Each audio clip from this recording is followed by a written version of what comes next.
嚼嚼益达好自在 ，get 职场好状态。本节目由益达无糖口香糖独家冠名播出。Olay 美白实力派，职场发光就现在，7天亮14天白。本节目由 Olay 玉兰油赞助 ，AI PC 出手 ，offer 轻松到手。本节目由惠普星 Book Pro 14行业赞助播出。自信每一面，带感赢 offer。本节目由百度邦阿达帕林凝胶赞助播出。持妆无斑味，实力更出众。本节目由雅诗兰黛 DW 芳气点指定赞助播出。蓝河超多乳铁蛋白成长 offer 马上就来。本节目由蓝河绵羊奶粉赞助播出。首先，我要欢迎大家正式成为香港大律师事务所的暑期实习生。现在，我也将会公布第一个课题。哇，这就来了。你们将会听到一个审讯。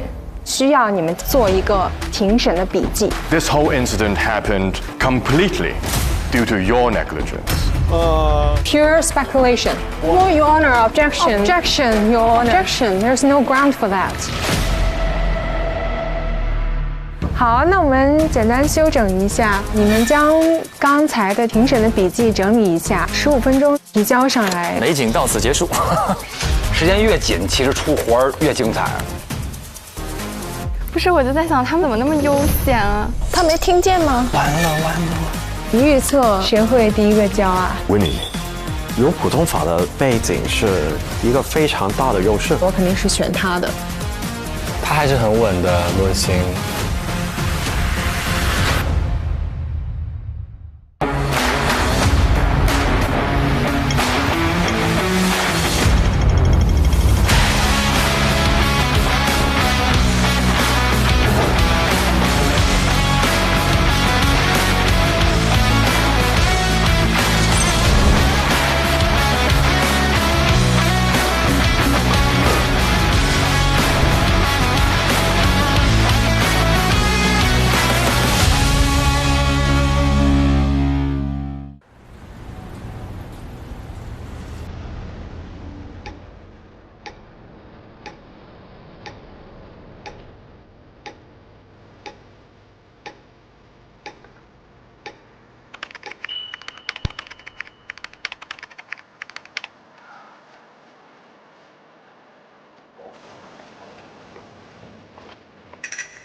我决定开始写了，不然我觉得我来不及写了。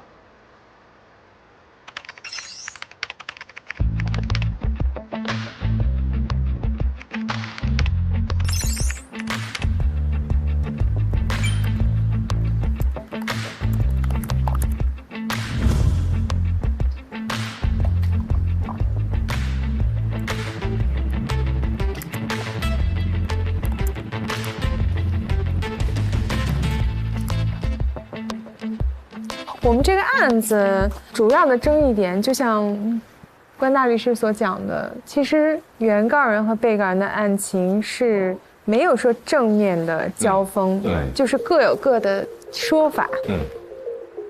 原告人的讲法就是，我就是一个受害人，被骗的情况之下，把这个款打过去了。Yes, but that was for the purpose for purchasing this car. He told me if I don't give this information.The escrow service would not go through. Therefore, I don't have a choice. 而被告那一方呢，就是说他其实也是个受害人，我也是被人利用了，我跟这个诈骗是没有关系的。你有什么证据说我跟这个有关？我收到这个款项是一个正当的款项。Received everything that looked ordinary. It would be very strange for someone to have copies of someone's ID card, address proof, and all the other company documents that we requested on this occasion. So we had no reason to suspect that anything strange was going on. 所以中间会有一些 legal 的一些法律的争拗，对，有一些法律的观点，有一个叫做 unjust enrichment。这法律的问题就是他们现在需要处理的问题。对。所以他们需要知道什么叫做 unjust enrichment，他需要知道这个条件是怎么样，对，有什么可行的 defense，抗辩理由是什么。如果我觉得他能点到题，写出来 unjust enrichment 一些条件，然后写出来一些 defense， 然后可以套用一些相关的证供去支持这个论点，我觉得已经可以了。现在就要看谁做得到。对。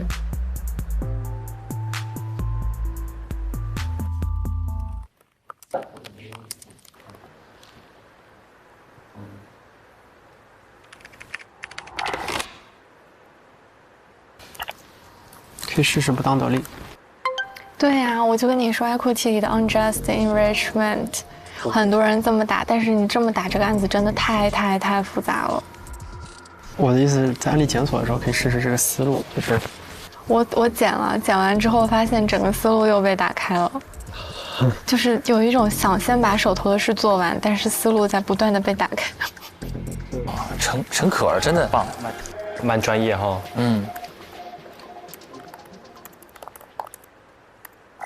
不当得利，你看，徐婉婷写了，他们仨都有了。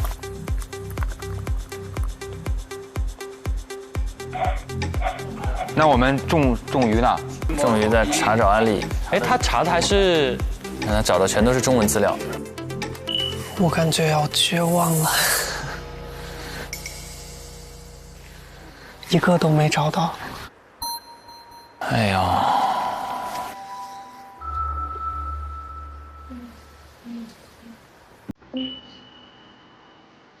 哎呀，我的妈呀，这些细节真的是。你有找到案例吗？我找的案例没有很贴合，就是没有那种贴脸开大的感觉。好难找啊！现在给我，他是对自己要求高，他们得怎么找啊？是有一个资料库可以自个儿去学，会有这种数据库。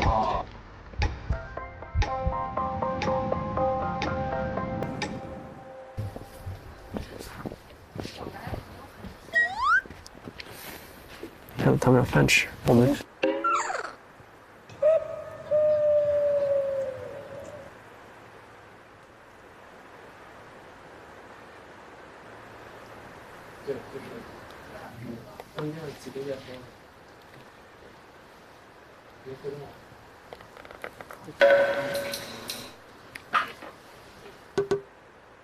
你要汇报吗？没有，我去上厕所。哦。你知道哪里有水喝吗？对，在那边那个茶饮室，就是打开它是一个饮水机，在下面矮矮的。他要干嘛？他要喝水，然后上个洗手间。OK。放心吧，他没带电脑。好紧张，怕你抢先第一个。对。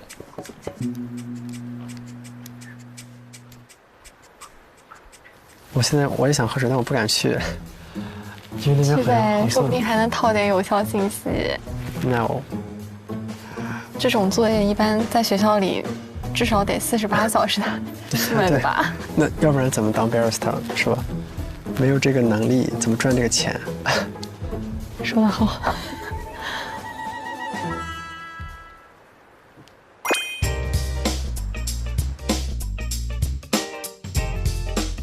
哎，若曦，你怎么跑这儿休息啦？我来找灵感了，感觉这次课题好复杂，脑子都不够转了。嘿，你的一答。不，是你的一答，这才是我的。啊，看来对口味有偏好呀。是啊，口味要选喜欢的。出门我选择调装的，随时保持好状态，灵感自然就来了。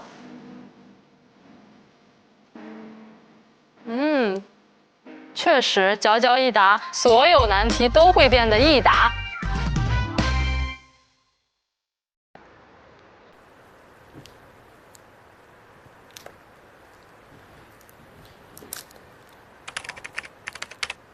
我去催一催。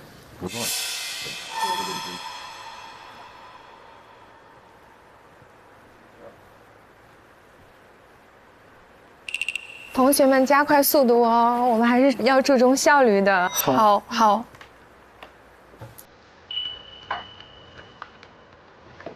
看，必须出手了。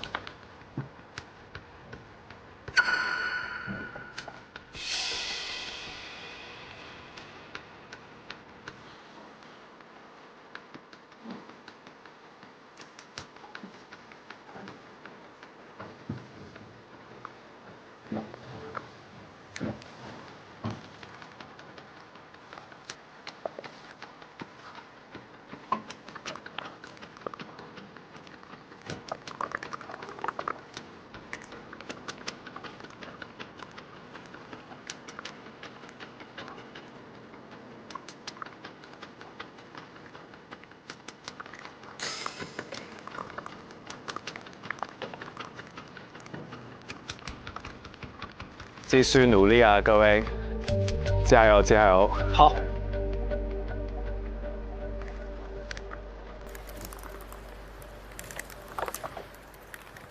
我刚才看到有些同学只是写了一段，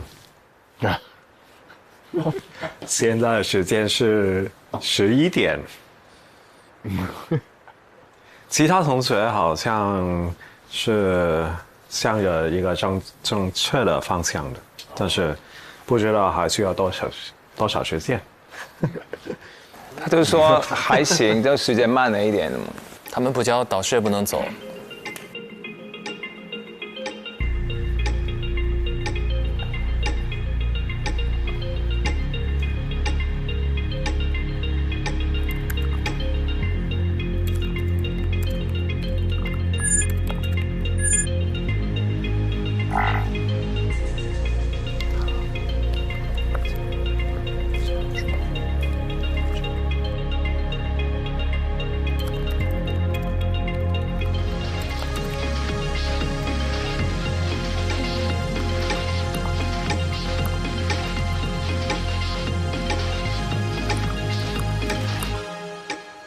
都11点了，哎呦喂！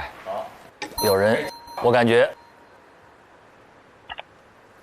哎，命名了，洛心，洛心，还得是你呀！哇哦，不愧是内心强大的人。之前也是第一个教啊。你教了吗？我没教啊，我没教。这句话好有压力啊！他问大家：“你教了吗？”我已经好了。对，他又没有直说。你等会儿去试一下呗。洛心是教没教？要交了。洛心教了，好像。洛心好像是给那个文档命名了，但是好像没有在邮件里发送。然后婉婷现在在疯狂检查，应该也是初稿写好了。好紧张哦。我都不敢交。我觉得写完就交，反正过不了就再改吧。我信不信？紫薇，中文版的。我预测罗一涵先交。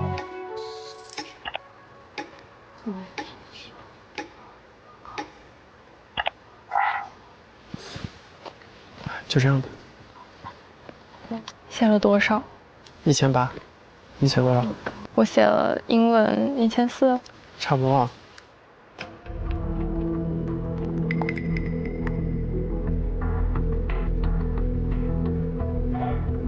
洛心也在最后检查，对，在检查，在调字体。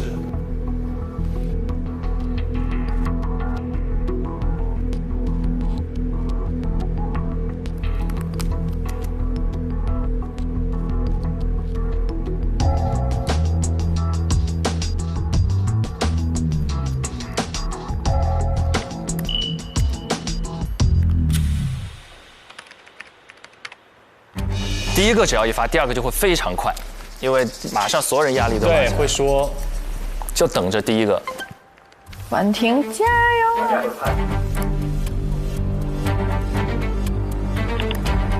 哦，按了。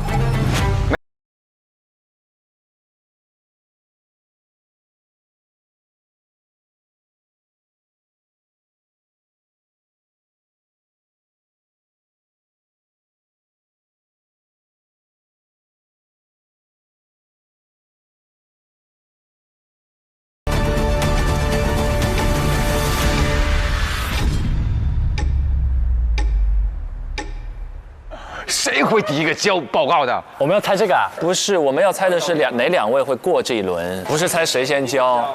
当然，这个因为你猜谁第一个交，其实也相关。相关。对，因为先交的就有可能会先过。对，我现在觉得一涵能交。OK， 这样，我们先聊一聊刚才 VCR 里呈现出的一些好玩的地方，然后最后我们来做出这一轮我们的选择。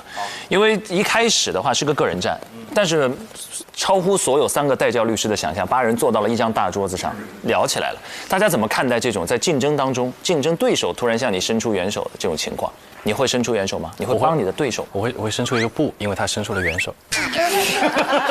小何律师，你这是何必呢？对，你们会吗？我觉得肯定啊，人家跟咱们一块儿，我觉得团队合作最开始得知道别人怎么想的呀。对呀，他即使是我竞争对手，我也得知道他是怎么想的呀。哦，你才是暗黑王者啊！可被你看出来了吗？我很阳光的。他是《孙子兵法》知己知彼，摸一下大家的那个进度到哪里。我要是这样，我反而会先问那个竞争对手，你现在做怎么样了？需要我什么帮助吗？一定要先问竞争的人需不需要我帮助。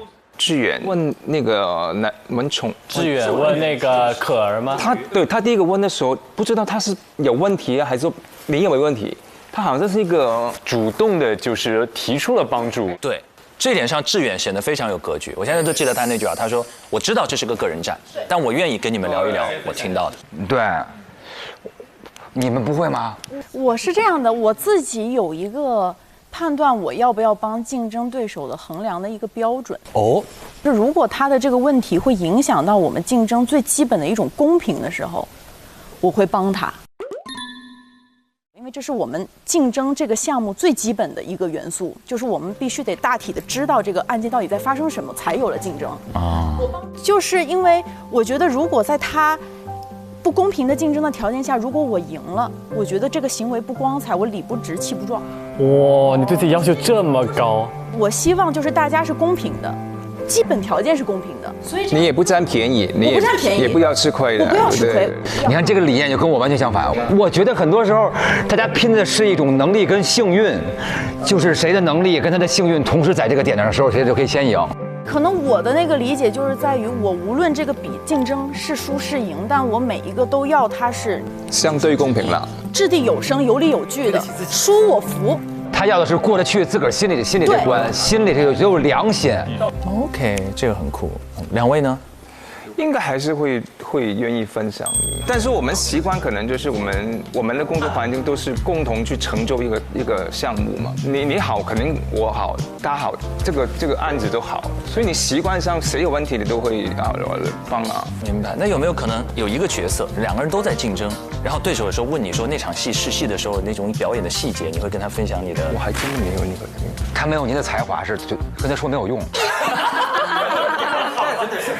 对，我懂，就是不是，就是我讲的，你真的未必是知道我想什么，不一定，但是你愿意分享是没问题。他没这么数据化，就是文艺行业没这么数据化，这个肯定还是有。这个太白纸黑字了，高度理性啊。阿曼姐呢？我觉得有限度的沟通是分享是可以的，那毕竟是竞争对手嘛，对，那但是内容可以分享，但是我出什么招我不会告诉你了啊，这样分享基本信息。但其实志远他是有主动的去提，他是讲说因为其实在这个案子里面，其中一个争议点就是不当得利嘛，因为如果是从原告方，然后他能够证明被告他是一个不当得利的话，其实变成他就有一个责任要去返还，然后这就是他们当时有在检索，然后包括那个卜律师他有提到这一个点。其实我刚才看 VCR 的时候，其实志远他是有主动在跟可儿讨论的时候说，要不要去试一下不当得利这一个点。所以他其实我不知道之前他们的是一个怎样的背景下面讨论的，但是其实刚才有展示出来，他是主动的去提，所以反而我有的时候也就刚才回到是说，竞争的时候是不是要去伸出援手？其实有的时候我觉得每一个律师的职业路的话，它其实是一个马拉松，它并不是一个短跑。反而我个人的是坚信是，优秀的竞争对手其实也可以让我们成长，因为没有敌人哪有英雄啊？就是那些英雄都是因为敌人存在，他才是英雄的嘛，要不他只是一个穿斗篷的人嘛。然后，但是我想说的点是，就是我觉得即使集体讨论，真正懂的人过不了20分钟，真正懂的人就会跟真正懂的人在一起，那些听不懂的人就听不懂了，因为他们越来越脑力激荡，然后他们越说越深，就是其实跟不上节奏的。真正懂那些人，他们还是会互相激发，是这样啊。然后我们有注意到3位导师好像对他们交上去的报告有一轮探讨。各位看到这里有没有觉得有个大致的方向？我们可能要做出我们的选择了。这一轮就事关点灯哦，所以大家要格外慎重。就我们一起选出2个人来。对，我们要共同商议，然后选出2位。接下来让我们进入到益达职场自在时刻。OK 了，我们想想看，确实很有难度，因为刚才至少我觉得提到的4位，可儿、婉婷、怡涵、洛欣。看起来好像都是有可能。是的，可儿和婉婷是有巨大的语言优势，英语好，然后有非常好的一线实践的背景，对律所实习的经历。那洛欣呢是内容上吃得最透，但是吃了一点点形式上的亏。怡涵呢就是全面都很不错，在各方面做的都不错。现在主要就得分析他们性格啊，就是谁敢先去发。我提供一个小线索，因为最后专业，因为我刚才观察到，在 VCR 放的时候的话，那一个要按出去这个寄出的这个钮，其实志远他是已经按了，只是网络然后就忽然那个时候好像没有连接到，所以我个人是觉得很明显的这个进度是已经临近成品的，应该是刚才讲的这一个洛欣、可儿、婉婷和志远，所以我个人比较觉得说。早去递交的很有可能是4位，这4位应该是早递交。我搓成3个吧，这样给自个儿留个活路。陈可儿肯定是我觉得应该靠谱，然后徐婉婷，然后第3个是罗一涵。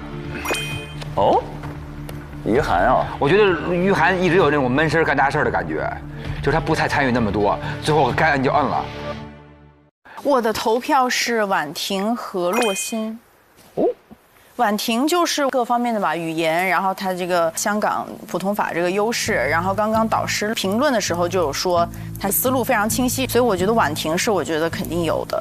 第二个洛欣的原因就是，我觉得她一开始在那个法庭的时候，其实大家开始向她询问那个案件的完整性，其实是她在给大家讲，她即刻其实她记下的信息量应该是当时最大的。我觉得按照她的能力的话，如果正常的提交，我觉得我还挺看好。OK， 好，阿曼姐，我选可儿还有婉婷。可儿、婉婷，婉婷就是我觉得她实习经验很多嘛，所以我觉得她也可以达到那个标准的。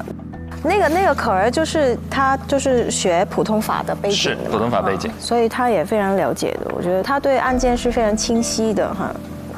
我觉得这2个，志远跟可儿他一直有那个消息共享的，所以我感觉他们内容不应该会有他的问题，应该是谁发出去快慢的问题。就如果志远他到最后还是第一个发的话，可儿肯定会第2发，那可能会比他们2个剩下那个洛欣跟晚一点。我可能会选可儿跟洛欣。可儿本身学历的背景很扎实，做这个报告，他也刚刚也说，他说像这种报告以前不是都是48个小时的吗？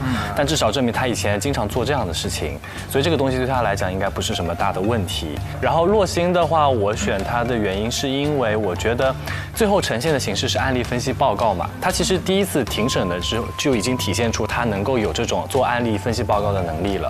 然后我会觉得，他应该也是 OK 的，然后如果是我选的话，我心里稍稍靠前的还是可儿跟婉婷，我好像跟阿曼姐是一致的，跟你一样。对，因为我判断的原因是有2个最重要的，就是语言背景和法系背景。他俩是英文背景，同时又是普通法系。他有搜索2个案例这件事，在这么短的时间，其实对你平时对那个系统使用的熟练度是很有讲究。是的。然后我刚才看了一下，我们除了我俩是一致的，几乎没有人一致。但是我们上一个回合是赢的啊。对，我们是击掌。我想起来击掌，我其实是同意曼姐和陈老师啊，真的。因为我自己就是有对不同法系有一定的了解，我觉得一个对于完全没有普通法的这种教育或者说是工作经验的，然后你要去做这样的课题，我觉得难度还是非常大的。所以在这里，那首先徐婉婷她肯定会有一个优势。然后包括其实从他做的这一个法庭记录也是受到带教的一个认可，而可儿的话，因为他在澳洲嘛，然后也是普通法，所以相关的这一些教育和理念概念，然后包括一些检索，我觉得应该还是会有基础的。而且他的那一个就是关键的法律点，不当得利，其实也是带教律师然后其实提出的，然后也是他跟志远一起去沟通的。明白。所以我是觉得说，从就是刚才讲的2点，一个语言，然后还有一个教育背景，这2位会有蛮大的优势。那我们来投票好不好？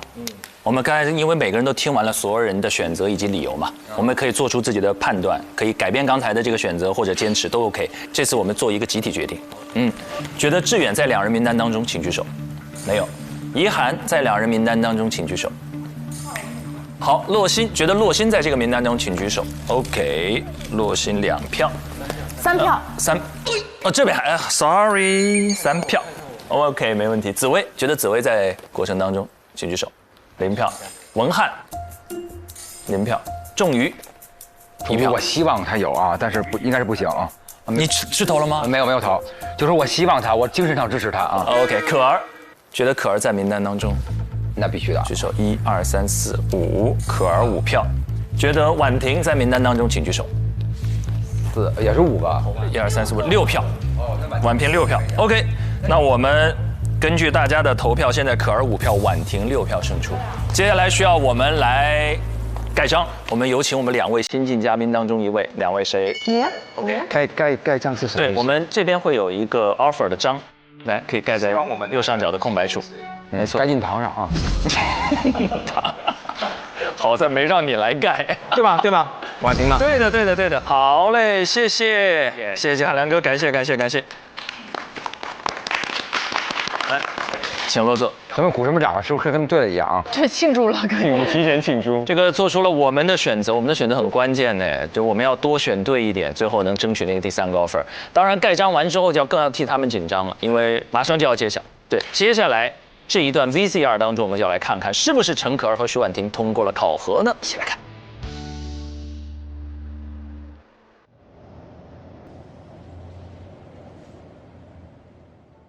我还没有接触过适用于香港普通法的案例分析报告，不知道跟我们常用的规范有没有什么不同的地方？我觉得你可以试试用 AI 来找一份案例分析报告规范。这台惠普星 Book Pro 14的惠小微智能助手就有这个 AI 搜索和文档生成功能。你看，这样就生成了。这么方便，比我们自己写更快更全面。它的 AI 能迅速处理和分析庞大的数据，帮助我们更快地找到自己需要的信息，还可以帮我们把想要的内容像这样生成文档或者 PPT。开会的时候可以帮我们记笔记啊，归纳会议纪要。我觉得有了 AI 的帮助，工作效率能提升很多。一会儿我也要试试，惠普 AI PC 真的可以帮我们节省很多时间。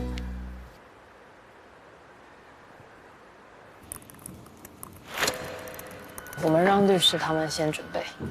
哎，第一封是谁？收到的是谁的呢？很有可能是志远的，我感觉。准备好汇报了，那就去1号会议室。可以。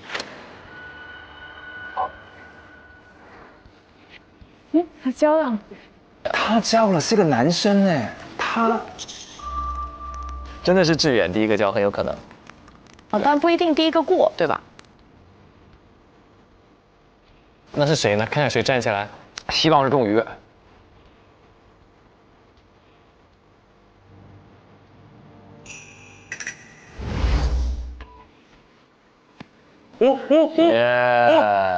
真的是志远已经递交了，肯定得是他。我有发邮件给你，对，还没收到。OK， 加油！希望你12点之前结束。12点之前吗？我觉得我15分钟应该可以结束，甚至更短。你看可肯定第2个就交了。各位律师好。久坐。其实感觉可以更早结束，我差不多在1个半小时之前已经把它写完了，但是就是第2个 case 一直找不到很满意的。好。志远好自信，加油！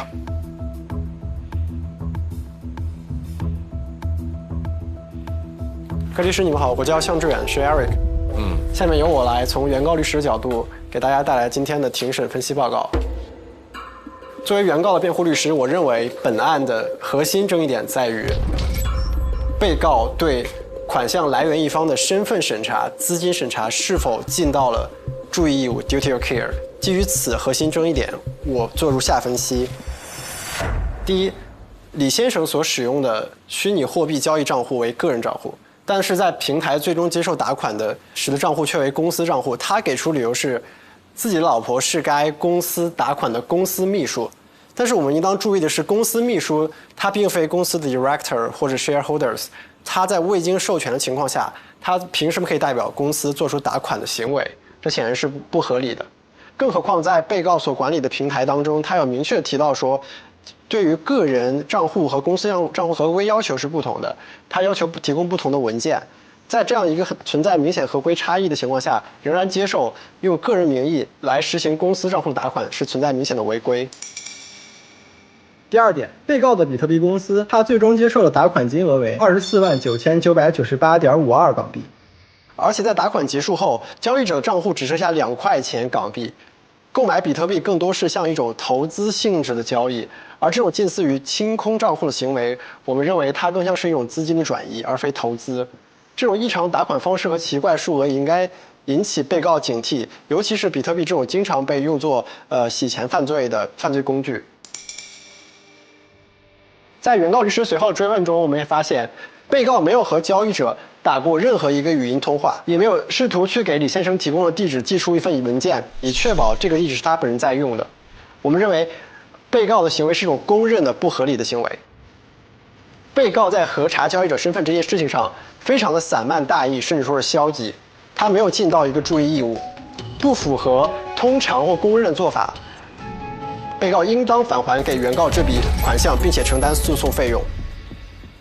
那么，我找到了2个与本案情比较相似的判例。这个李良和这个王先生同样是涉及电话诈骗。这个案件中的原告因为被诈骗，将款项打给了这个被告的账户。被告认为呢，这笔款项打款的目的是购买虚拟货币，并且直接转出了相应的虚拟货币。但是这个案件中争议的核心事实仍然是 duty of care。被告的交易平台开户时，他只需要发送本人的照片进行在线验证，而在这个过程中，他的香港身份证从来没有被任何一个工作人员检查过。所以法官认为，这些程序都没有核实本人的身份，无法确认是否是真正的注册者进行了这桩交易。所以基于上述理由，最终认为被告未能成立其辩护，所以支持原告不当得利的这个个人主张，让被告进行返还。第二 case 呢，它也是涉及到电话诈骗，然后转账给第三人，以及购买比特币。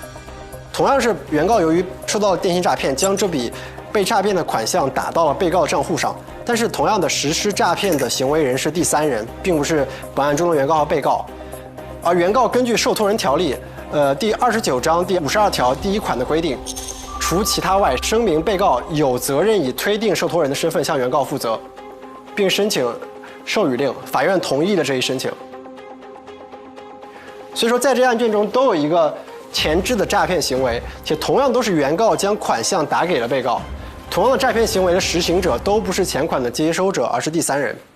而我们今天所参加的庭审，只是多了后面一个比特币交易的活动，存在一个注意义务的讨论。所以回到今天的案件当中，如果被告作为比特币交易平台的管理者，能够谨慎地对待一笔打款，而不是轻易支付相应的对价，也就是比特币，其实就会像这个案件一样，可以很快地归还钱款，避免损失。但由于是被告对于注意义务的违反，导致了事态的扩大，进一步加重了原告的损失，应当返还原告的后款。天哪，他写的好专业！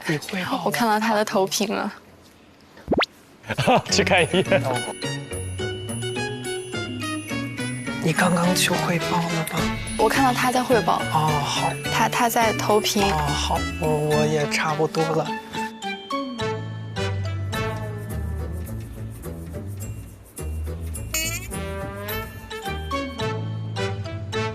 他的那个语言就是感觉非常的像，是一份专业的法律分析报告。我们是不是猜错了？不知道哎。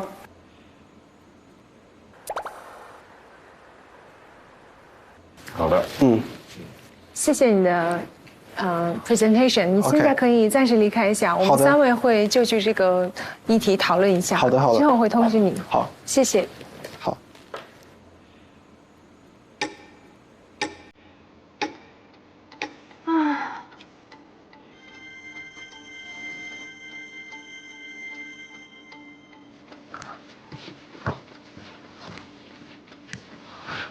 用了多久？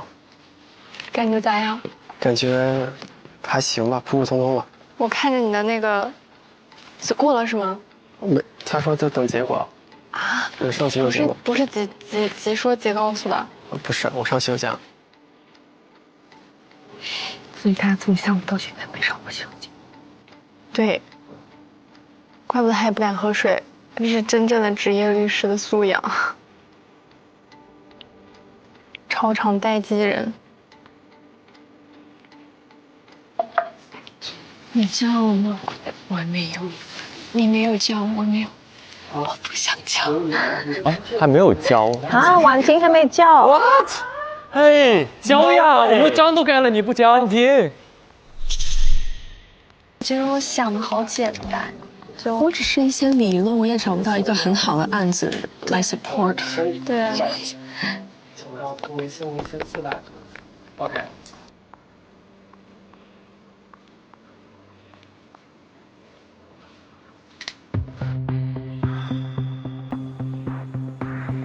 好，各位同学，我想告诉大家，刚才向同学的功课通过了吗？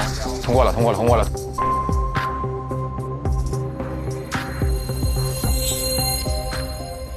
已经通过了，所以向同学，你可以先走。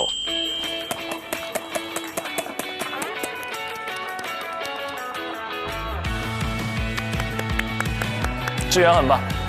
行动很稳，行稳致远。是的，恭喜恭喜，不错，勇敢就是好孩子。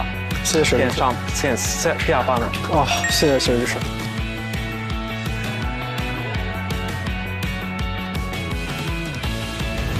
我觉得很惊喜，一个非常大的惊喜。其实面试的时候，我没有觉得他是那么出众。我叫向志远，我英文名叫 Eric。我本科毕业于中南财经政法大学刑事司法学院，现在呢，我是就读于香港中文大学的法学院。我的专业呢是 Common Law， 就我还是对香港法律体系下的一些课程比较熟悉。好，那现在请 please introduce yourself in English. Okay, good afternoon, respected lawyers. I graduated from Zhongnan University of Economic Law in Wuhan, and in the past, 其实我的英文口语不是很好，但我的写作能力和就是阅读能力还是相对比较不错。如果你作为一个大律师的话，有很多时间你是需要自己一个人独立完成工作的。对于这一点，你认为自己可以做到吗？现在的我绝对是做不到的，因为在准备一场庭审，或者甚至是写一份法律意见书，它的这个准备工作都是浩大且又有很多值得注意的细节。我觉得可能我会更依赖团队协作，就单打独斗可能不是我的强项。可能我的真正的法律底蕴并没有足够说我能表达出那么多，就是我学到的东西还不足以我输出那么多的内容，所以说我也希望在香港继续深入的学习香港法律。他的自信不够，特别是在他紧张的时候，他会避免跟人有那个眼神的接触，但是他今天的表现是非常好。这就是钟汉良先生说那个呀，一上来感觉没有那么强，但是其实很厉害，成长得很快。成长得很快。这不要说我们没想到，3位大律师也没想到啊。也是，这么听起来舒服多了。其实是一个非常短的时间内可以做一份这么详细、这么多内容的一个 legal research 的文件，是非常不容易。我觉得他的视角不错的，而且他用到了很多暗中的证据。那他是非常快的一个，非常高的。对，就是光大律师非常喜欢的那种。非常好。因为他其中有一个观察，就是他留意到我们2个人的案件方向根本不同。第一位律师主要是问 negligence， 然后后面的一个案子呢，就是问他作为平台是不是应该有 suspicious。他们的交锋没有那么直接，但是都在想要证明其实对方是有过错在的。对。我的专业呢是侦查学，它除了涵盖传统的法学课程之外，它还有一些很特色的课程，比如说物证技术学，比如说法医学，还有犯罪心理学这些，能够提供给我一个更广阔的视角。我自认为是一个还可以的辩论选手。我觉得我的高光时刻就是在和20多个学院共同竞争的时候，我们在最终代表我们的学院喜事司法学院拿到了这个冠军。哇，厉害厉害厉害！其实，在这个社会，任何时候都要争。如果在竞争的过程中，我能让自己更靠近竞争的那个最佳标准，其实也是对我自己的一个反哺。也许会害怕，但是没关系，我们就继续做就好了。我们一致通过了。一致通过。侦查学就是大侦探那些，是对口，专门对口，刑事侦查。那他做刑辩律师岂不是很有优势？你去吗？你还没去？你教我，是我直接去吗？直接去。这个什么？因为有人会教我。他会反问吗？真的是我说的2个，一模一样。天哪！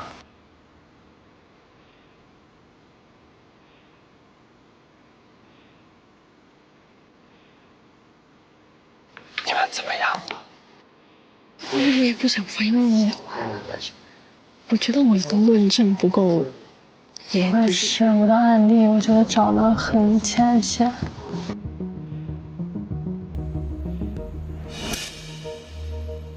我觉得就是时间的问题。婉婷如果先发先讲，很有可能就先过。对，因为大家可能都能过，就是那个冲劲儿那一下。哎呀，看看可儿的，可以加油，都加油。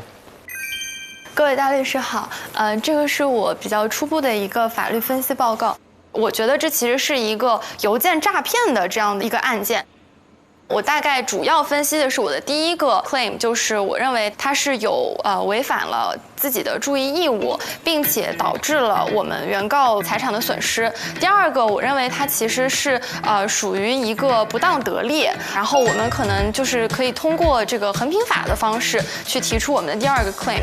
第三点就是说，因为这个钱款它经过了多次转手，它最后进入到的其实已经不是它最初的形态了，它已经变成了比特币，变成比特币以后又去往了3个不同的账户。那是否我们去向现在的这个被告这样去 claim 的话，是否还能把这个钱款拿回来？然后第一、第二个点，我分别用了2个案件写在了最后。第一个案子的话，我用的是 Excel 的这个原告他的这个案件。第一个点，也就是说，到底这个被告他是否有这个注意义务？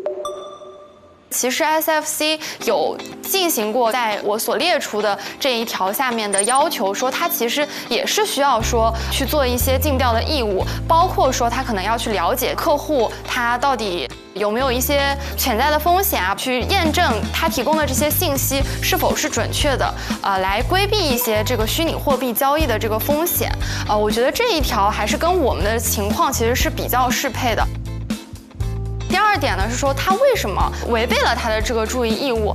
如果说他去做了一些合理的验证的这些行为，他并不会去开这样的一个账户，因为很明显他的这个信息并不是他本人所持有的。我其实也知道李先生之前签署过一些文件，但是我们当不停的反复的去问到这个被告，他到底有没有去验证过这2个签名之间是否是类似的，他是非常含糊其辞的说，我本人没有，但是我们公司的可能某一位员工有，但是真的要问到是哪一位员工有，他无法提供一个姓名，更无法提供相应的证据。那我认为他所做的尽调的这个流程是绝对是不完善的。下面一个的话，因为不是我的主的要打的方向，我就比较快的去提了一下。一个写的就是侵权，一个写的是衡平法。衡平法下的这个案件其实也跟我们的情况说实话很像啦，它也是一个诈骗。我们如果要去打不当得利，我们可以去打的这4个要素。第一个点说他是不是有不当的得利，那确实他作为一个平台，他去做这种交易，他不是公益性质的，他一定得到了相应的利益。然后第二呢是说，我们的这个原告有损失的情况下，他得到了这种利益。我觉得虽然说他不是直接的说我们的损失即是他的得益，但是也是一个系列事件。第三个点就是说，为什么他是非常不当的这个得利？因为他可能没有办法完全的去说我是一个在一个非常 good faith 的情况下去做的这件事情。他非常的难站住脚，在这一点上说，完全就是为了你们的好处，我自己根本就不想得到利益，它就是一个交易平台，它就是靠这个东西来赚钱的，所以这个点我觉得对方是没有办法来回击我们的。下面一个点也是说，他是不是能够有任何的这个 defense？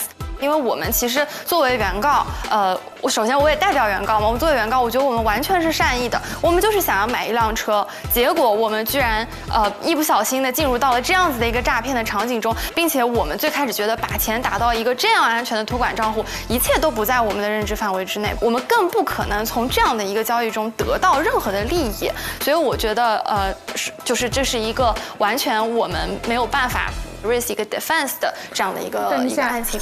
等一下，我想问一下，为什么 we claim no defense？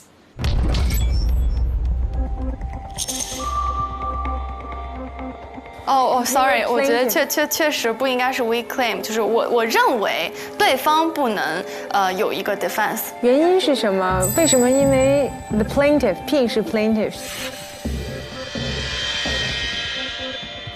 为什么 ？Because plaintiff acted bona fide。因为我不知道是不是我记错了之前学的不当得利里的这个 defense， 因为我记得不当得利里的 defense 是，如果这个原告不是 bona fide， 或者说原告也从这个交易中得到了一定的利益的话，他就会有一个相应的 defense。是谁的 defense？ 就是是被告可以 raise 一个 defense。他的 defense 是什么 ？defense 是原告没有善意的去进行这个交易，并且也得到了利益，并且原告也并没有支出任何金钱。我不知道是不是我记错了这个要素，反了是吧？对，反了，应该是被告他是善意的，所以他就可以去抗辩。请继续啊，不好意思，因为这个点写的比较快，直接那个。然后下面是我用到的几个案子，然后第3个其实不算啦，是 tracing 的一个小的一个案子，一个提到的一个案子。完了，在心理上已经受影响了。好的，谢谢。我想跟安妮大律师请教一下，就是这个点，我的错的点，可能我想改一下，就是了解一下。没关系，你可以先离开一下，我们3个会就着你的 presentation 去讨论一下。好，过一会儿会告知你结果。好，谢谢大律师们。这个也很公平，对吧？如果我允许你现场改的话，是不是对其他人会不公平？他刚才那个点致命吗？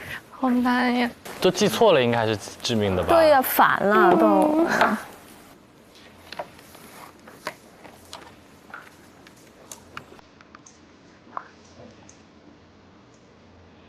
我感觉我就是有一个点说的不对，就是明显的感觉到，然后他反问我了，他说你为什么写这个点？你说的很细，挺细的，然后就是感觉错的点还不写，真的没有在散播焦虑啊，就是。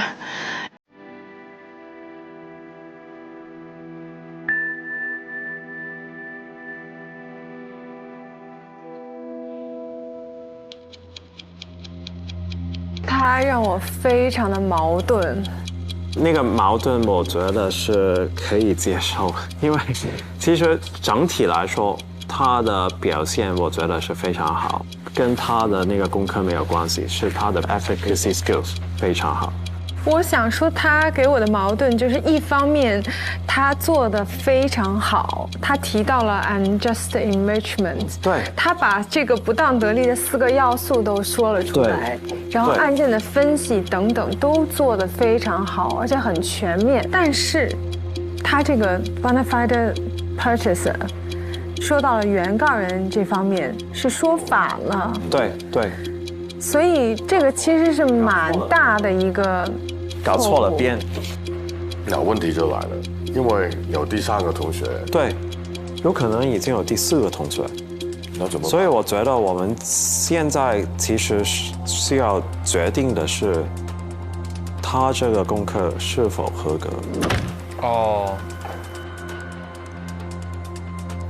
我不知道改哪儿，我就只知道这个地方错了。会过吗？过不了了，因为他们都严苛到这个程度，说对别人不公平啊什么的。对。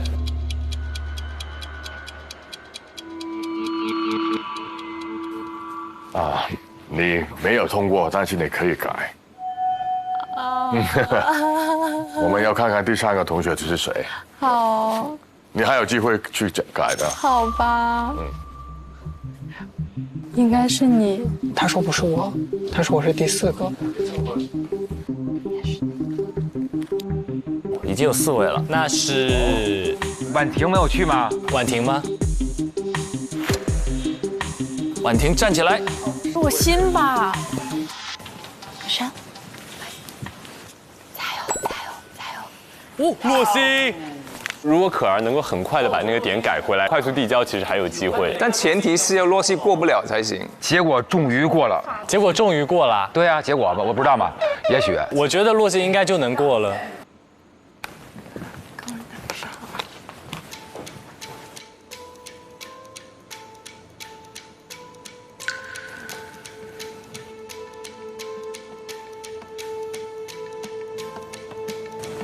可以坐下，先坐下。坐这里可以。对对，可以。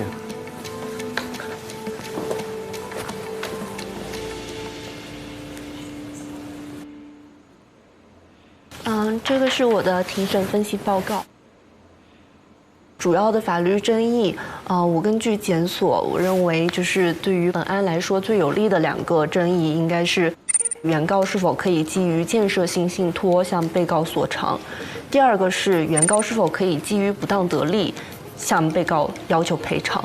那么我找到的第1个案件，它是一个电邮诈骗案的受害者，然后这个原告他也是跟本案类似，是由一个身份不明的诈骗的人去向他进行欺骗，然后他在这个情况下面向第1被告人支付了大概是136万的美元，然后向第2被告人支付了25万美元。这2笔款项最终汇入了被告在香港的银行账户，然后法院最终是做出了一个判决，做出了这个有利于原告的归属令。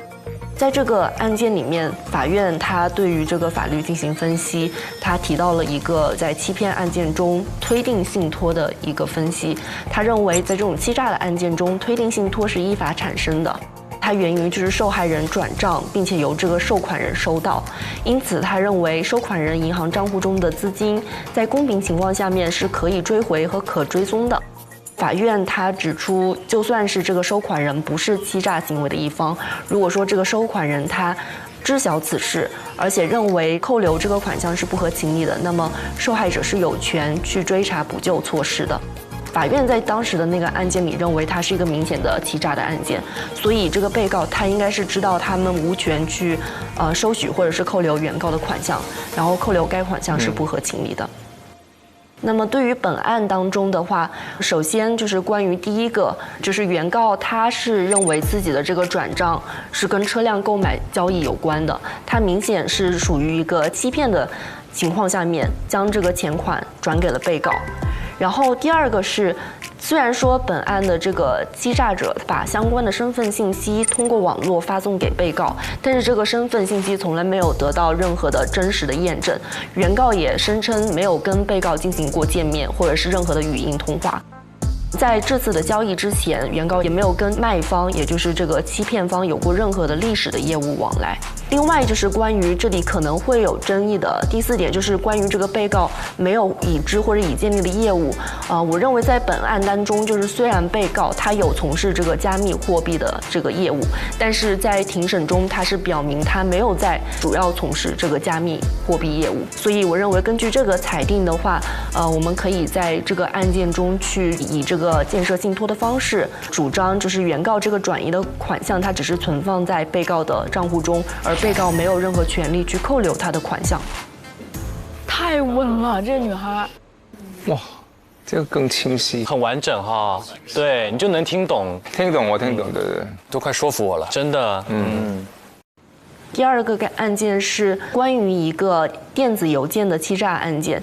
这个原告他的员工收到了一封带有这种恶意的软件或者是病毒的电子软件，在这个期间，这个欺诈者他利用这个信息更改了原告一名客户的账户信息，他们随后利用这个新账户的信息进入了原告的账户，并且将他们的一些款项转移到了被告的这个银行账户中。然后关于这个案件的法律分析的话是，法官对于这个不当得利索赔的一个要求，他认为根于事实错误支付的这个款项，它在表面上是可以予以追回的，但是它的前提是付款人无论如何都无意让这个收款者获得该款项，而且该款项的支付并非出于善意，而且这个收款人他并未善意改变其立场，所以根据这个案件，他总结的要件应该是：首先，被告他已经获利了；第二是他的这个获利是以原告的牺牲为代价的；第三个是他这个获利是不正当的；第四点是不存在让他们有权获得这个获利的抗辩理由。那么在本案当中，首先原告的这笔款项转入他的这个账户，肯定是会让他从中获利的。然后他的这个获利明显也是基于原告的损失当中是以他的牺牲为代价的。在本案当中可以证明这个被告他获利不正当的点，主要就是在于交易中他们已经察觉到有一些疑点，比如说这个签名其实可能对不上，以及他们在同一天进行了多笔款项的转出。而被告却并没有对此进行任何的尽调，或者说实质的审查，因此他这个获利并不正当。然后不正当得利的索赔，他的一个通常的辩护就是立场变更辩护。如果说一方的立场他已经发生了很明显的重大变化，那么要求他去赔偿或者是全额赔偿，可能在某些情况下面是不公平的。因为这个支出可能是他们在正常经营中发生的，也就是说，并不是这个被告他将相应的比特币转出就一定能够让他的这个获取原告的这笔资金的这个行为正当化。他在这个过程中并没有去履行一个谨慎的义务，去核查这中间的一些交易的细节，所以在这个过程中并不会让他有一个重大的立场变更，让他获得有获利的抗辩理由。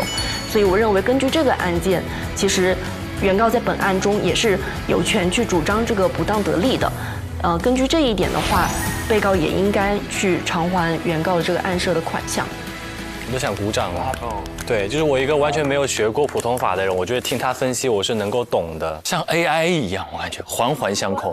我的主张，我的案件里的特点，几个要素跟我们案件的关系。最后我的一个看法是，教科书般。做完了，我觉得他回来。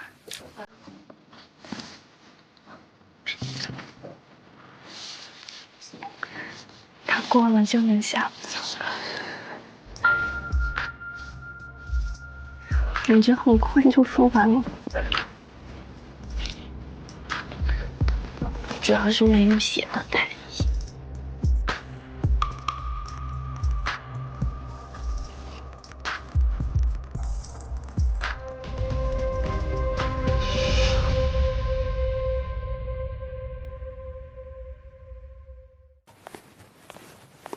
我觉得是过了吧。各位同学，关于洛欣同学的报告，我们经过讨论之后，决定是过了，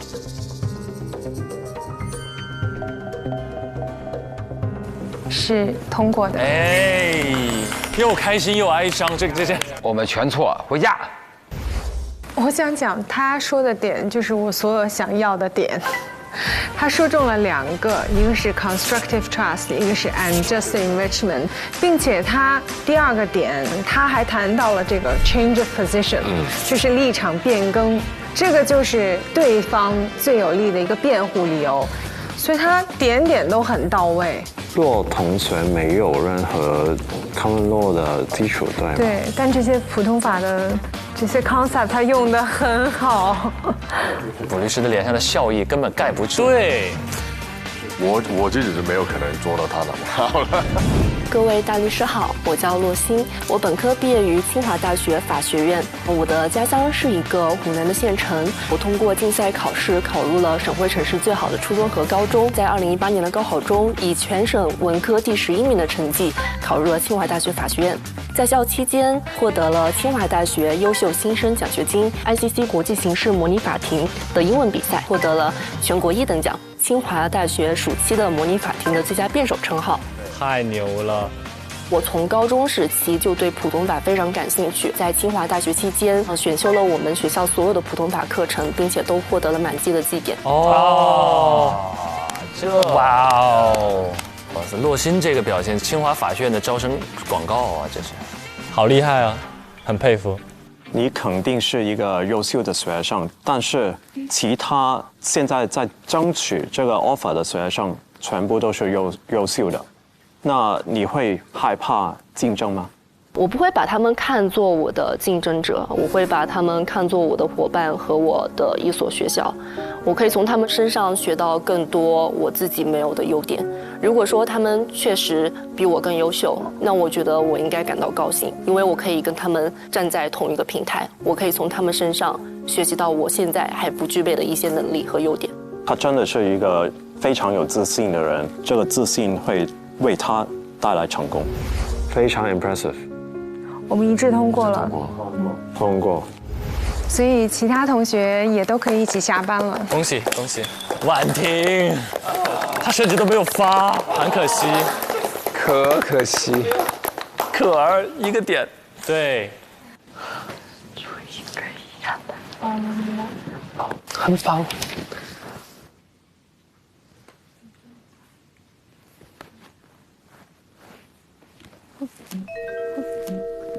哎，他要去干嘛？请教一下是不是？那个各位老师，我有一个小的问题，不知道能不能是关于这个议题的吗？对，我们明天早上再问。哦 ，OK， 好的，谢谢。要是我去一趟，估计又拖大家一些下班的时间。你要去吗？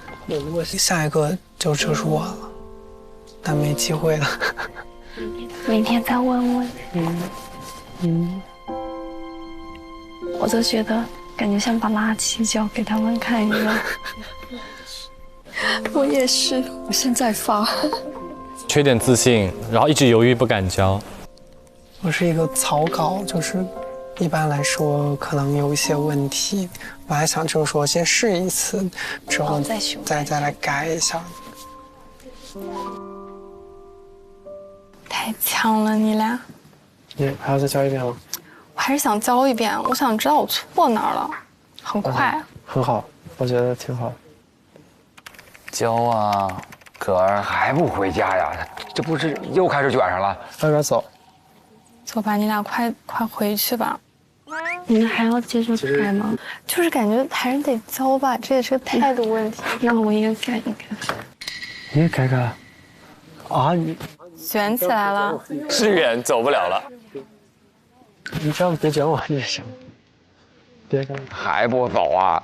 回家吧。你这样别卷我。没有我。其实我还是我知道我讲的时候，我知道我有地方写的不好，所以他们说是经过讨论之后。我刚才不也是经过讨论吗？对啊，都是经过讨论之后。他已经脱离这个课题，混在情绪里。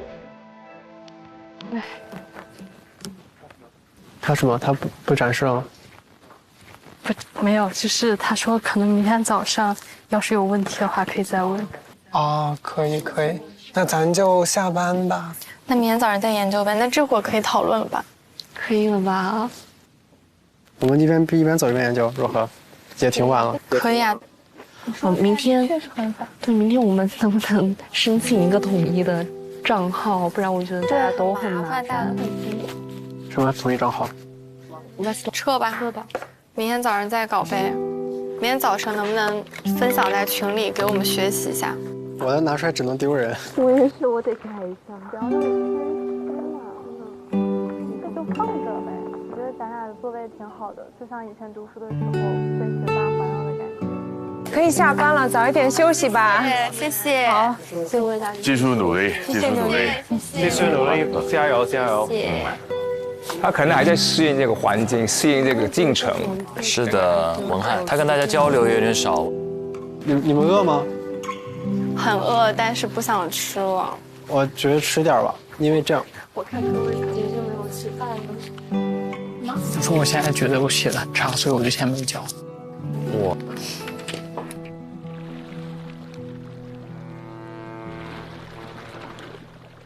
拜拜，明天见，拜拜。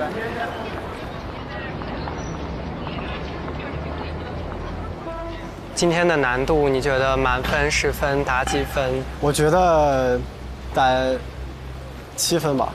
啊，就是我觉得也差不多。其实主要是咱们有点没适应过呀，第一次。你俩可能是没做过，我是没见过。各位大律师，下午好，我是王文翰。我本科毕业于中国政法大学，本科期间的成绩排名年级前10，以非常优异的成绩保送到了中国人民大学法学院。大2时获得过国家奖学金，大3时获得过有民商法诺贝尔奖之称的江平民商法奖学金，大4时获得过校优秀毕业生称号。然后在研究生期间，我的所有成绩排名都是以 A 的成绩结课，花费了2周的时间准备并通过了我国的法律职业资格考试。哦，那他其实也是非常优秀。刚刚那个江奖是非常难获得的，对。其实你的成绩是很优秀的，那如果你在内地发展的话呢，应该前景也是不错的。为什么你会想到来香港发展呢？香港是我国目前普通法唯一的司法管辖区。那我之前的教育背景主要是集中在这个大陆法系，那我也希望说有机会去感受一下普通法系下它的法律是怎么运作的。我可能会对这一件事比较感兴趣，包括我自己在研究生阶段也有报名相关的普通法的一些课程跟一些项目。啊，厉害！之前有来过香港吗？今天是我第一次来香港。下一站香港西九龍。在这一天开始之前，他这么帅。对他这里面好帅。我觉得香港这里带给我的感觉，就跟我之前在一些影视作品、在一些文学作品上看到的东西，可能还是不一样的。来的时候叫意气风发，真的。那我会有那种我希望去了解更多的一种心态在这里。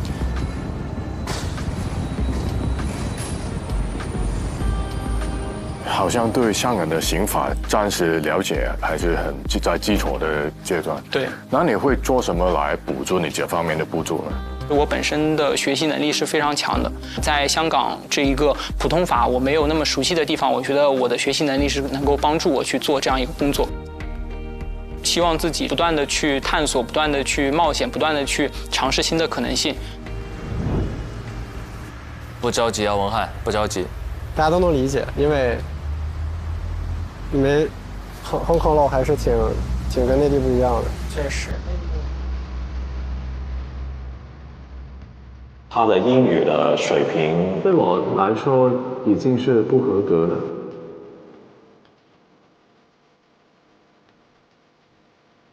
如果他的师傅或者是当时大律师是只会英文的话，那他这一份笔记其实没有任何意义。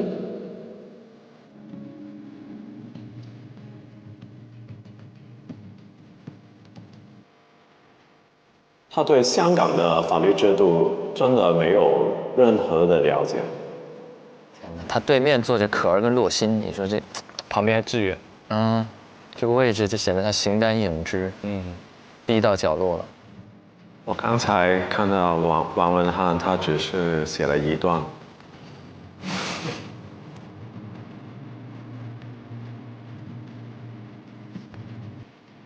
刚才向同学的功课已经通过了，所以向同学，你可以先走。关于洛心同学的报告是通过的。他现在有点手足无措，对，猛然被抛入到一个普通法的环境里，他甚至连那个步骤都还没有弄明白。是的。今天整个庭审，我对事实没有一个把握，其实还没太搞懂。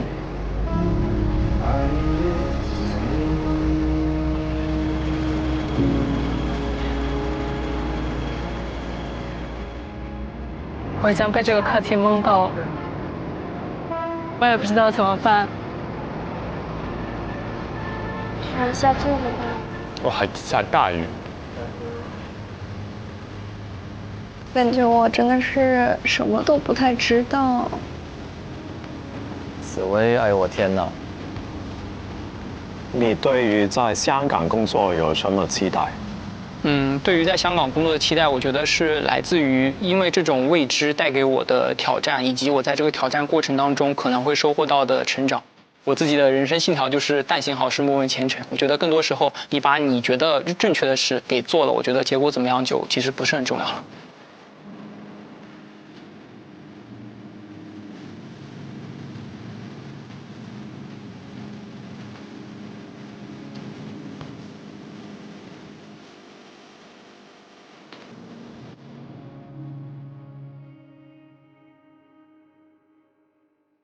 OK 了，哇，这一轮看完，又很开心啊，又很忧伤。对，开心就是优秀，是真的优秀啊。洛欣好棒，对不对？可儿其实也非常棒，小小瑕疵瑕不掩瑜，但是确实最后通过上遇到了一点困难。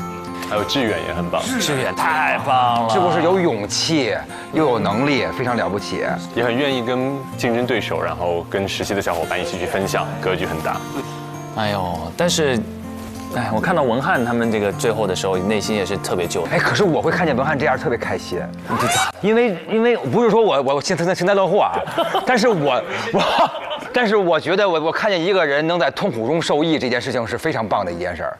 就是我往往从观察类的节目里头看见一个人正在痛苦跟难过中受益的那个过程是非常激励人的，就是因为他不服输嘛，他马上他要去奋斗了啊。有一点点像上季的黄凯，他们不太一样，但是他们在第一次在这个节目里那种比较茫然的那种状态有一点像，只不过黄凯是因为他是医学转的法律，然后他是因为第一次到香港，然后现在还在读书。就像大老师刚刚说的，他们好像就是在实习当中会是收获最多的那个人。尤其是其实对于文翰，因为他刚才最后介绍他的简历，然后过往他的很多的这些获奖，他在中国政法，然后在中国人民大学，然后其实一直是一个，就好像我们一开始讲的，就是长着一张传统好学生的脸，真的。对，所以可能就是从小到大，他的学习成绩都是受到大家的认可，然后名列前茅。然后这次来实习嘛，第一个课题可能让他一下子就有点闷，所以说之后就要看他能不能他自己把自己的心态积极的调整回来。但是他最后让我心疼的是这种游离感，就是当那个车外窗外的那些城市灯火霓虹快速划过，这就一个与我无关。大家在这里讨论的这么热火朝天，进去汇报的就是义正辞严，但他觉得他甚至都不知道到底要从哪里入手，这种感觉让人非常心疼。而且刚才有讲到，这是他第一次来香港，对，所以在那一刻，就是种种因素，然后夹杂给他的冲击其实非常大。哎，不过咱们也不要老是担心他们，我们自己也很忧伤，好不好？我们此时此刻啊，我们还忧伤吗？我们这么火，我们忧伤在我们是这个猜错了哦。我们做出的选择的成绩跟文翰也差不了很多。哎，我们4选2选了另外2个。哎，咱们完美的避开了正确答案。但我们当中有一位刚才那种敏锐的人性嗅觉，大梁哥是差一点带出我们走出泥潭。哦，对，我没坚持，都其实在心态上的差别而已。我觉得他们如果每一个进去，应该都8、9不离10，都应该能过的。然后看别人的那个作战状态，然后对自己的信心，就有点像我们现在看奥运，他们其实水平都在超顶级，就看你心态能不能站在前面表现最好。有那种霸气，好像就是这种感觉。是的，太这种感觉。哎呦，婉婷身上就缺一点这个劲儿。但他实习经验那么丰富，不应该对自己这么没信心。会不会就是他反而身上有这种包袱在？因为他是唯一一个，比如说经验又这么丰富，又是本地的人，他觉得自己加上去，然后又有很多错误的话，大家就律师们会对他有很高的要求，然后他就一直在不断的修改自己的。我觉得会有这样的压力在。哎，我想问问2位，之前刚刚到内地来拍戏的时候，有没有过这种职场水土不服的经历或者感受？我特别能感受到文翰的那个心情，因为我有一次在内蒙古拍了一个戏，然后那个时候我希望可以用普通话来演，然后对自己要求非常高，然后去拍之前也是找了老师教我什么的，都练习好了，但是到现场当然是很多因素可以影响我嘛，然后又对自己没有信心，但是本来演戏是我演了好久的事，但是因为语言的问题就是有障碍，这个就是对自己的能力的那一个怀疑，对，就是刚才文翰的那种感受也是一样，我觉得。就你把注意力放在讲语言上，你可能别的地方也不一定做得这么好。对啊，所以就是，但是你自己有那个执着的嘛，你对自己有要求的嘛，所以你要求越高的时候，你表现可能越差。是，落差反而越大，这些要求都是压力。我好像好像都有一样的情况，我也是在去北京怀柔，当时也没有这么发达嘛，九几年，都觉得去的地方认识的人又不多，然后又冷，在香港没有下雪嘛，那年冬天我印象特别深刻，零下10几度，我都觉得怎么过，我站不住去，就觉得怎么可以这么冷？我怎么演？就是大家为什么不冷？然后我就听一个同事说，你吃一个那个羊肉锅就好了。羊蝎子还是羊肉锅啊？这吃羊肉就会让你御寒，让你没那么冷。我不知道是不是真的是那个羊肉，那我就真的不冷。就是有人的关心啊，就是慢慢一点，但那个印象特别深，就觉得很水土不服。又寂寞又，但是羊肉安慰了你，是这个意思吗？就一点，羊肉也有帮助我，也帮助我度过这个寒冷的天气的。换一个文化背景或者换一个城市工作，其实都会面临这样的压力。洛律当时从上海去香港，是不是？我其实有点像，因为我去港大报道的第一天就是我第一次去香港，有点像文翰。我之前其实也没有来过香港，然后第一个水土不服的话就是语言，对，而且因为我是05年去香港。那个时候，其实，在香港，就是街头真的是大家听不懂普通话。05年的时候，就我一到那边，然后我想要去问路，他们其实能够感受他们很想帮你，但是他们就是不知道你普通话你在说什么。然后全部都是从上海过去嘛，然后肯定都不会说广东话。然后，但是我就特别印象深刻，我有一个上海的同学，他也从来没有来过香港。但是他就能够说广东话，而且听上去觉得哇好厉害这样。那我们大家都去跟他取经啊，然后他就跟我们这些就是广东话小白，然后跟我们分享了这一个他的广东话学习宝典。而且我觉得今天跟这个场合还有缘分哦，因为那个宝典就是Man姐的金枝玉孽。这当时我收到的这个，真的。就当时他就讲是说一定要去看 TVB 的剧，然后就是粤语原版，然后其实就真的就是听的越多，不断的听，从一开始的完全听不懂，到真的忽然有一天我就特别记得，然后我在出租车上，然后出租车司机他会把对白念出来了，没有，当时我已经来不及了。做梦说梦话都是跟 Man 姐的对话，是都是在那边听，然后今天特别感觉和蔼可亲这样子，对，然后就忽然有一天就是在出租车上，然后司机就在放广播，一下子就听懂了，就那一刻，所以我自己还是觉得说水土不服一定会出现，但是还是要去找方法，以及水土不服之后的话，就是用一个更加开放的心态，让自己融入到这个新的环境里面去。对，怎么度过？这个好，不服怎么办？不服也不能服，就是干，对，就是学，就是往前进，挺好。我去年去那个英国有一个乐队，人家那乐队都80岁了，那个滚石乐队人都出道60周年了。然后我去那个个人发布会，然后人家看见我说这是介绍我是中国来的嘛，我英文也就那么回事儿，但是我就是莫名其妙老跟人开玩笑，然后人家就那意思说的是说他看见我之后觉得我像年轻时的他说 You just like young me， 我说为什么你要说我像杨幂？然后那个，然后我以为你看这就有人乐嘛，但是在那个现场水土不服啊，鸦雀无声，因为人家又听不懂我在说什么笑话，然后我就是很自然的要接了这么一句，莫名其妙啊。那时候就把手机杨幂的照片，对 ，You just like young me，You just like young me， 挺好，把这个攒到这里来讲，太棒了。我们的样貌都笑变了，我觉得笑出文翰的感觉来了。当然，开心归开心了，但我们不能叫旗开得胜哈，我们叫遇到了一个小小的挫折。没有像汉阳哥讲的，就是我们也是有成长。对，我太喜欢你们了，都给自个儿找理由，太喜欢这样的人了。我有一个非常巨大的收获，就是要相信汉良哥的直觉。哎呀天！我觉得下一期你压力大了，对，首席陪审员，然后带领我们陪审团投票。真的，我也要坚持，好，再一次。OK。那到这里呢，我们的第一期的节目也接近尾声了。今年的 offer 转战香港，不只是换了一个城市这么简单，因为对于所有的实习生而言，意味着他们步入职场的第一站是一个起点更高、难度更大的国际化的竞争舞台。这里有语言文化的适应，多维度的专业能力的需求，有他们跳出舒适圈的这种勇气，要到一个更高的格局来规划自己未来人生的这种要求。那中国新一代的年轻人必将面临更大的挑战，而他们接下来的故事同样也更令人期待。下一期我们的故事也更令人期待，下一期我们一定要一雪前耻。我们虽然错过了第一个机会，我们后面还有亮灯机会。点亮7盏，我们就可以争取多一个 offer 的名额，提供给我们的实习生们。加油了！加油！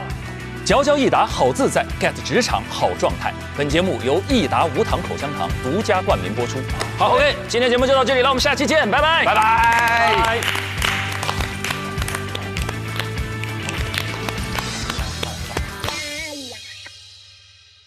第2个课题，法律议题的辩论。若星同学、张志远同学，你们将会是2组的组长。点兵点将。第一个要反驳就是立这个法真的是必要的吗？因为你立法它就会存在固化性，肯定要给出一个大概的条款吧。有啊，厉害，发光了。如果他没有那么多的急救知识，所以你鼓励施救无责任，一定能带来好结果吗？所以我们对他们的攻击就可以有一点是医护人员免不免责。针尖麦芒了。他这个3连一问，我是对面我都蒙圈。我突然对这个辩论信心还满满。我们直接 win 了，上了。好有自信哦，觉得自己帅炸了。就开始，宝贝儿。请问您方新设立的这个好人法和我们现有的判例法有何种区别？关于您说的判例法的问题，您认为可以来回应现实的这个需要？那您可以给我举一些例证或者判例吗？漂亮。您方一直在 cue 我们的，希望我们给出一个案例。您方是否能给出一个能够激起民愤，在香港这样的情况下得到了不合理的裁判的一个案例情况呢？陈可是很 OK 的。如果说真的是按照您方说的这样，已经可以解决现有的问题的话，为什么还会有之前我们说的那个案例？如果你去额外立法，会造成双方的一个权益不均衡。在立法的过程当中，确实会存在一些问题，但这难道是不立法的理由吗？帅！哇，闷大招！文翰今天真的不一样了，有发光。好了，各位同学可以查收邮件了。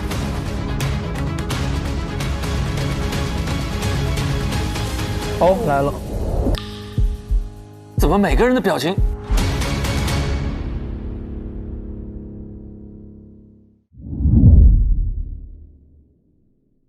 ？9月12日起，每周4、周5 19点更新正片，会员抢先看1周，每周6 12点 SVIP 抢先看加更版，19点 VIP 会员专享，看更多实习生精彩内容。每周日12点 SVIP 抢先看，19点 VIP 会员专享，惊喜嘉宾在线陪你看 offer。周1、周2、周3花絮预告刷不停。佼佼益达好自在 ，get 职场好状态。本节目由益达无糖口香糖独家冠名播出。自信每一面，带感赢 offer。本节目由百度帮阿达帕林凝胶赞助播出。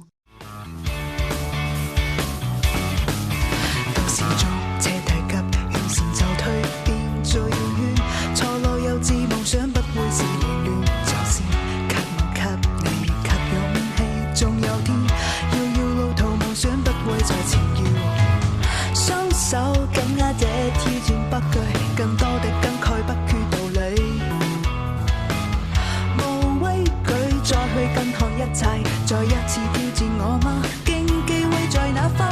奔跑人群中，世界能屬我，交出每個爭錯的答案。無懼那一天可會踏破，精彩每一步，這一生痴心夢想，誰會在意它？奔跑人群中，世界能屬我，交出每個爭錯的答案。無懼那一天可會踏破，精彩每一步。上微博参与令人心怒的 offer 议题辩论，畅所欲言你的观点。更多精彩资讯尽在新浪娱乐、微博娱乐、微博综艺、新浪综艺。感谢丽丽城传媒对本节目的大力支持。